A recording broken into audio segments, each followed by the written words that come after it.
buenas tardes. Soy Jorge Alcocer Villanueva, economista de profesión, y hoy voy a platicar con una querida amiga, con la doctora Gabriela Rubalcaba. Gracias, Gaby, por esta invitación.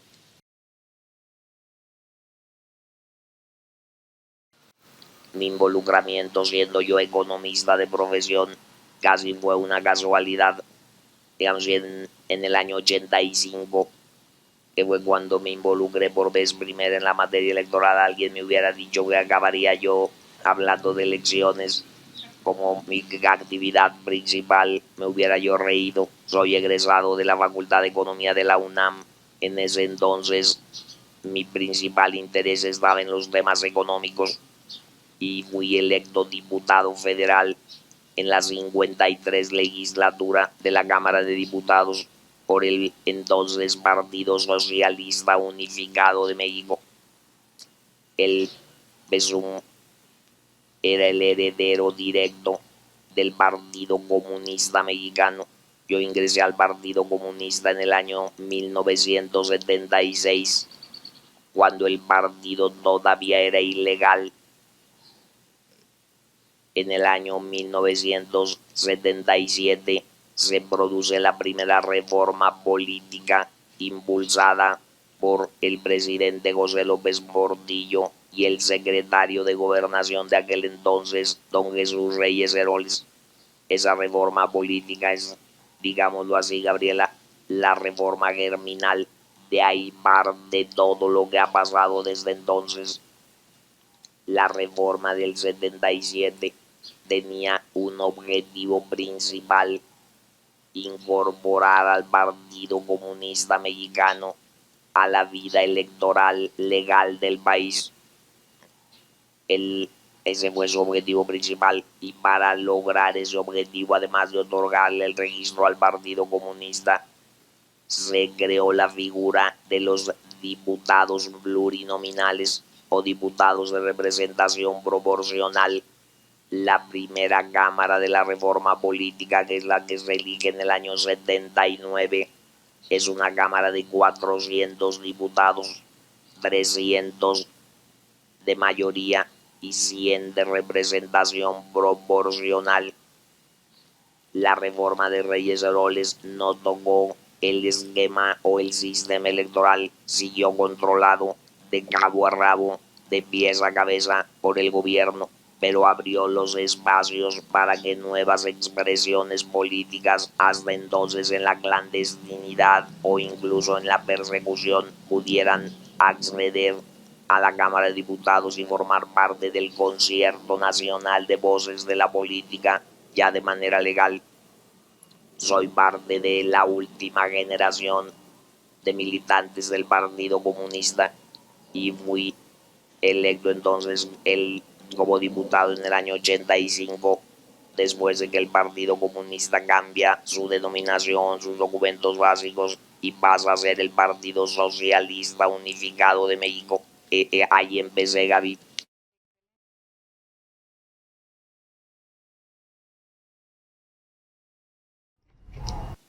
Era el país de un partido dominante. Vamos para ubicar a quienes nos ven en este programa.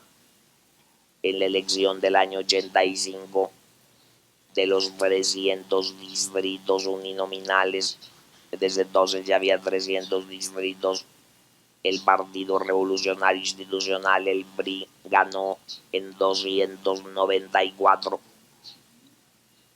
O sea, en una cámara de 400 integrantes, el PRI tenía por sí mismo 294. Tenía no solo mayoría, sino era una mayoría apabullante. Podían reformar la Constitución, podían hacer lo que se les viniera en gana con su propio voto. El Senado, todos los senadores de la República, en ese entonces eran solo 64, 2 por estado, era totalmente priista, no había un solo senador de oposición. Todos los gobernadores del país, todos eran del PRI. De los 2000 y tantos ayuntamientos, 2500 ayuntamientos, la oposición no juntaba ni 100 en todo el país. En los congresos locales había 2 diputados de oposición, 3 diputados de oposición. El dominio del PRI era total, era el sistema de partido dominante o hegemónico. La bancada parlamentaria de la que yo formé parte, el grupo parlamentario de izquierda en la Cámara de Diputados, éramos 18 en total de 400. El Partido Acción Nacional, que era la oposición con mayor número de diputados, no llegaba a 50 diputados, tenía 30 y tantos. Eso era el México del año 85. Era presidente Miguel de la Madrid y los perros se amarraban con chorizo.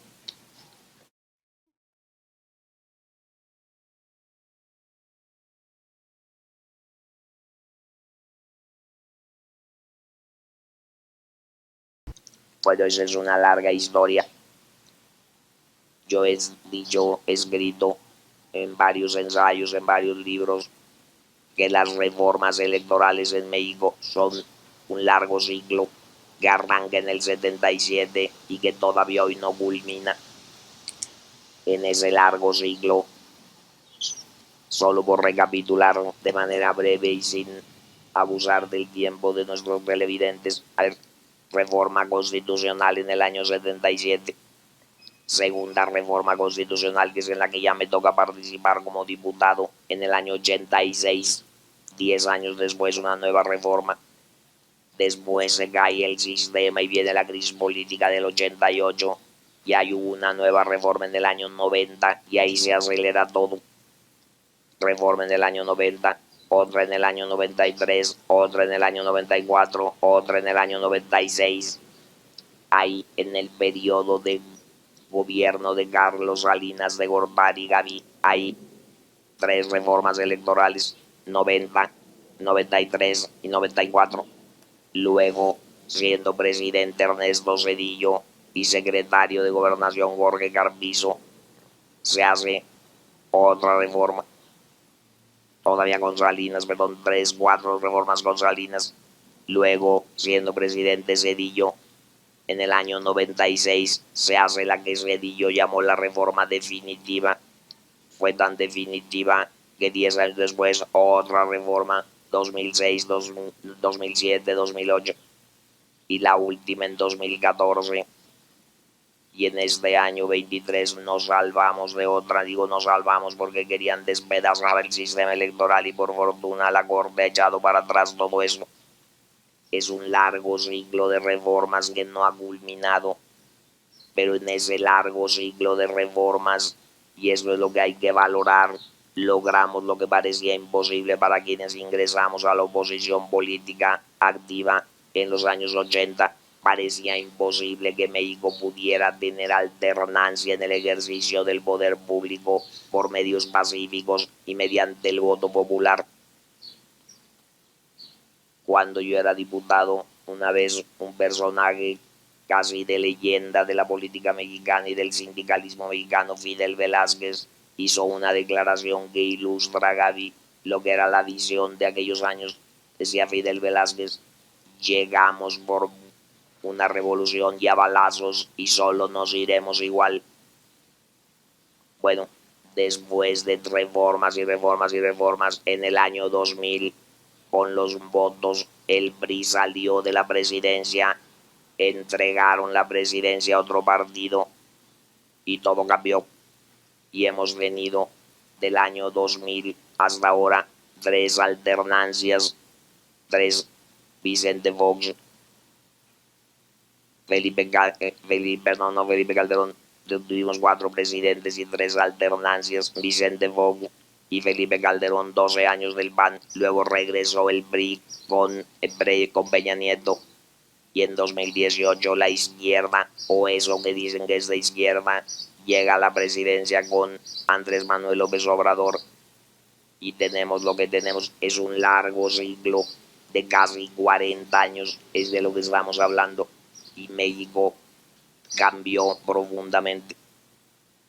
Tan cambió, repito, en 1985 el PRI tenía mayoría apabullante. Hoy, que es el PRI en la Cámara de Diputados, un pequeño grupo de diputados, un pequeño grupo de senadores, Eso es, se acabó el dominio de un solo partido, pero cuidado y dejo la alerta porque parece que estamos regresando a los viejos tiempos del partido dominante, solo que ahora con otro nombre y otro color. Ahora Morena es el partido dominante y pretenden convertirse en un régimen de partido permanentemente dominante, pero esa es la historia que es hacia adelante. Es un ciclo termino entonces, Gaby, de 40 años de reformas electorales y por eso alguien dice en México hay dos cosas que son ciertas. Un día vas a tener que pagar tus impuestos si no los pagas y va a haber reforma electoral.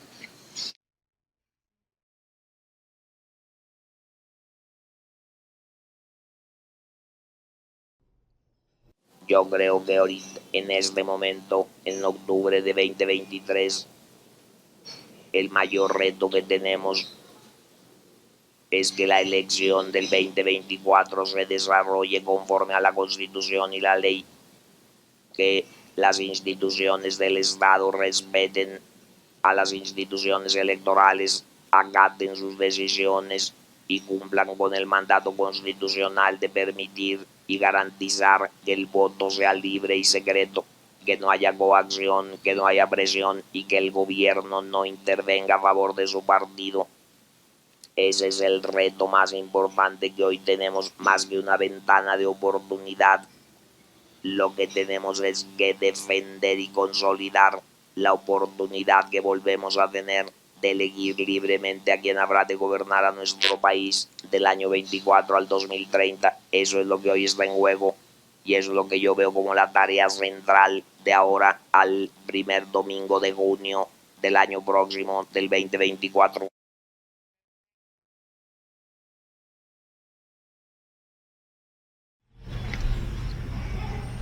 me, me había propuesto no volver a participar en reformas electorales. Mis adversarios dicen que ya hice mucho daño a la República.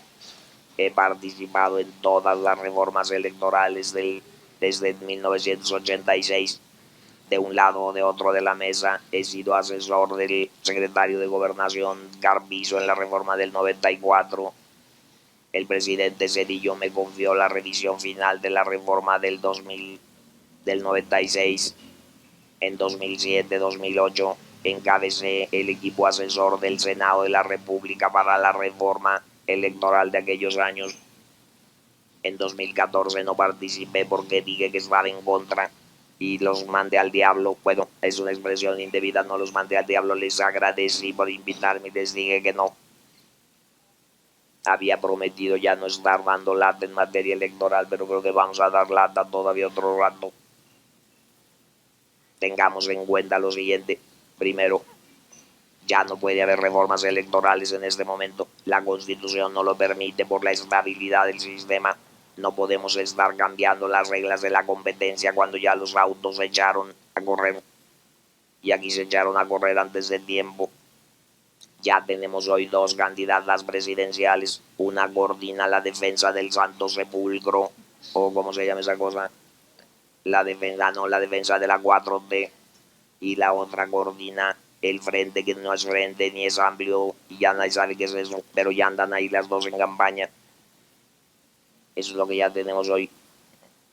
Vamos a lograr que ojalá, o déjame corregirme, ojalá que logremos que eso no dañe el proceso electoral de manera irreversible y que logremos llegar al 2 de junio del próximo año, al domingo 2 de junio, en condiciones de civilidad y paz. Y después, ¿qué vamos a hacer? Si hay condiciones y si permanece en México como yo espero que se logre, la pluralidad, la disposición al diálogo y la voluntad de construir y de seguir construyendo entre todos las mejores soluciones para el país, podemos pensar en una reforma electoral que corrija defectos, que consolide lo avanzado y que simplifique y abarate nuestro sistema electoral.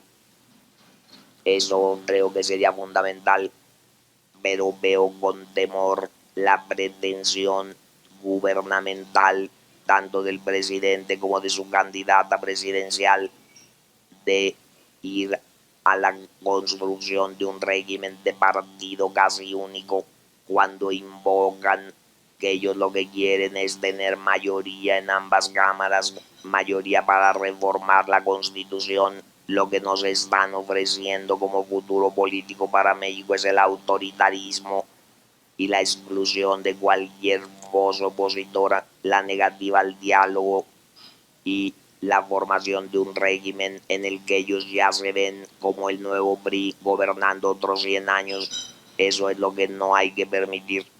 Eso es lo que con el voto hay que rechazar para luego abrir la puerta a una revisión del sistema electoral. Y esa revisión, Gabriela, tiene dos pilares. Como volvemos a lo básico es que el voto sea libre y secreto. Lo básico es que, como dije en el año 88, al terminar el proceso electoral en la Comisión Federal Electoral que presidía Manuel Bartlett, secretario de Gobernación, dije yo, lo importante es que logremos un sistema electoral en que los votos cuenten y se cuenten. Lo logramos, sí lo logramos. Hemos tenido cambios fundamentales en el sistema político y en las alternancias. Alguien dice que logramos que hubiera alternancia en el poder, que lo que no logramos fue cambiar los usos del poder. Puede que tenga razón, pero esa es una tarea que desborda lo electoral. Cuando digo volvamos a lo básico, me refiero estrictamente a volver a un sistema electoral sencillo, entendible por la ciudadanía, asequible a cualquier persona interesada mínimamente en conocer cómo funciona el voto en México y no esta complejidad de instituciones, procedimientos y actividades que tenemos. Hay que simplificar el sistema electoral. Uno, dos, hay que reducir el financiamiento público a partidos políticos. Eso no debe seguir creciendo. Eso ofende a los ciudadanos y no da mayor calidad a nuestra democracia. Y finalmente, hay que ir a autoridades electorales más sencillas, menos burocráticas, menos grandes. Gabriela, yo he dicho en México y en foros internacionales, para resumir mi opinión, México tiene un sistema electoral modelo en el mundo. Dicen que somos un modelo, un ejemplo. Sí lo somos, pero nadie nos copia, porque nadie quiere tener un sistema electoral con una autoridad electoral nacional con más de 20,000 plazas de empleados anuales. Nadie quiere un sistema electoral en donde hay un tribunal electoral que sesiona cada semana y resuelve pleitos cada semana, aunque no haya elecciones. Tenemos que volver a lo básico, y lo básico es el ciudadano, lo básico es el respeto al voto y lo básico es la democracia. Eso es lo que tenemos que preservar, creo yo.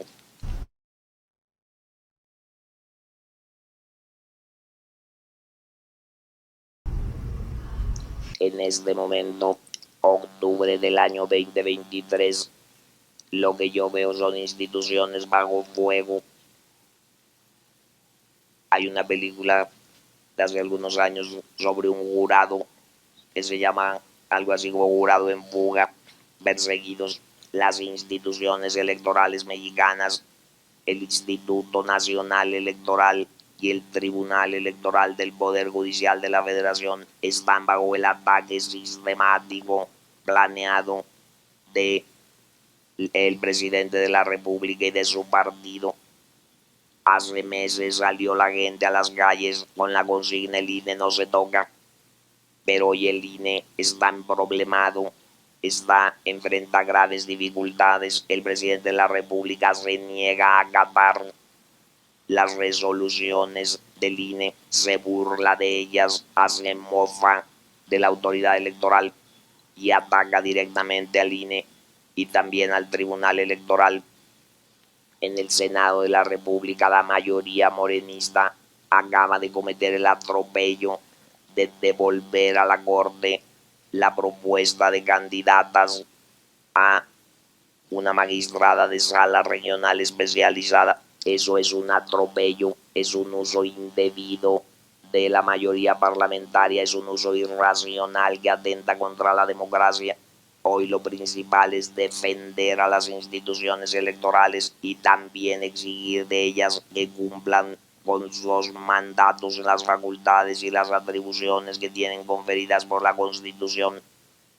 No exagero, Gabriel, al decir que hoy lo que está en riesgo es la democracia mexicana, su permanencia en el tiempo y la posibilidad de que sigamos siendo una sociedad plural con espacios para discutir, para acordar y también para resolver. El derecho de la mayoría no incluye la posibilidad y mucho menos el derecho a aplastar a la minoría. Los derechos de las minorías son parte consustancial de todo sistema democrático y a México le está haciendo mucho daño ese ejercicio irracional y vengativo del poder por parte del partido gobernante. Necesitamos rescatar para México la pluralidad. La democracia debe ser defendida y debe ser expandida por todos. Eso creo que es nuestra principal tarea en los siguientes días, semanas y meses. Y eso es como yo veo el futuro. Y ya luego hablaremos de detalles más específicos de una posible reforma electoral.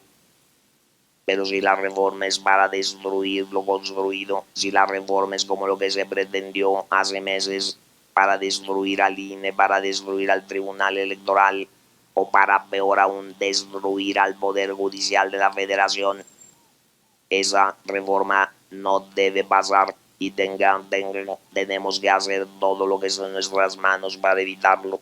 Me parece que es la tarea democrática más importante que tenemos que afrontar hoy y en las semanas y meses siguientes.